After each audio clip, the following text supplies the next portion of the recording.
Welcome. This is Dunure Castle, located on the southwest coast of Scotland, in the village of Dunure, not far from the town of Ayr. At one time, it was the home of the Kennedy family, the Earls of Cassilis. Probably the most famous, certainly the most notorious of the family to live there, was Gilbert Kennedy, the fourth Earl. I want to share with you two tales of his greed. Gilbert was Earl from 1558 until his death in 1578. During this time, major changes were happening in Scotland. Mary, Queen of Scots, reigned for much of this time, and Gilbert was a big supporter of her. In fact, Mary stayed with him for 3 days at Dunure Castle when she was traveling through the area. This was also the time of the Scottish Reformation, a time when monasteries and abbeys were being closed, and much of the land taken over by various nobles. Gilbert, it would seem, was very desirous of land, and would use any means, no matter how devious, to get it. Around 1563, Gilbert desired the lands of Glenluce Abbey. In order to get them, the story goes, he persuaded one of the monks to forge the necessary signatures to turn the deed over to him. But then Gilbert became worried that the monk might tell someone what had taken place. I guess the monk hadn't taken a vow of silence. So to prevent this from happening, he hired a man to murder the monk. But now, what if that man confessed to who had hired him? To solve this potential problem, Gilbert had the murderer brought up on charges of theft and then hung. The best known story of Gilbert's greed has become known as the roasting of the commendator of Crossraguel Abbey. The commendator is someone who has been put in charge of a trust. In this case, it was a man named Alan Stewart, who was appointed to look after the land of the abbey. In some modern accounts, Stewart is wrongly called the abbot of Crossraguel Abbey, but in fact, Gilbert Kennedy's uncle, Quentin, famous for having a 3 day long debate with John Knox, had served as the last abbot, since after the Reformation the abbey ceased to function as an abbey. It was partly due to this family connection that Gilbert had expected to get the land and revenues that were now going to Alan Stewart. One day in 1570, Alan Stewart was walking in the woods near the abbey. According to the testimony said to be given by Alan Stewart himself, he was tricked by a group of men sent by Gilbert into visiting Dunure Castle.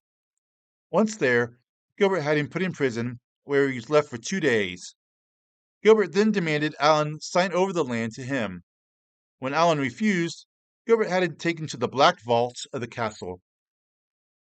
If you visit the castle today, you will see a sign saying that those who are restoring the castle hope to be able to clear out and find the famous black vault.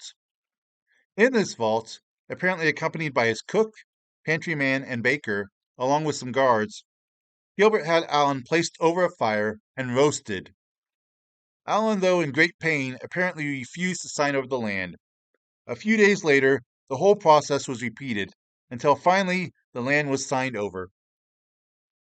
Satisfied that now he had gained the land, Gilbert left Alan in prison at Dunure. By this time, word had reached Alan's brother-in-law, Thomas Kennedy, yes, another Kennedy. According to some versions of the tale, Thomas had originally helped in the capture of Alan Stewart, but now, fearing the legal problems that would arise if word got out, he decided to rescue his brother-in-law. His troops slipped in secret and took over Dunure Castle. This led to Gilbert having to fight to take back his own castle, which resulted in quite a lot of damage to the castle, as the attackers attempted to mine under the castle, and the defenders threw stones down removed from the walls. The siege was finally broken when Thomas Kennedy appeared with more soldiers. Gilbert was again allowed to go back into his castle in exchange for releasing Alan. What was the result of all this? Alan Stewart was apparently crippled for life. He publicly denounced Gilbert Kennedy at Ayer's Market Cross. The document signed under torture was cancelled, and Gilbert was fined a large amount, but otherwise free to go. He would feel some remorse for what he had done, and he began to pay Alan Stewart an annual pension. Later, Gilbert would legally buy the land of Crossraguel Abbey.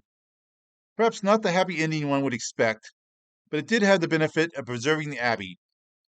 Gilbert was not long to enjoy his land, as he was killed when he fell off his horse in 1578. So, that is two tales of how Gilbert Kennedy attempted to gain land. Despite its dark history, I would highly recommend a visit to Dunure Castle and its lovely setting by the sea. If you enjoyed this video, or at least found it tolerable, you might like some of my other videos. I hope to find time to make more of them in the future. Until next time, goodbye.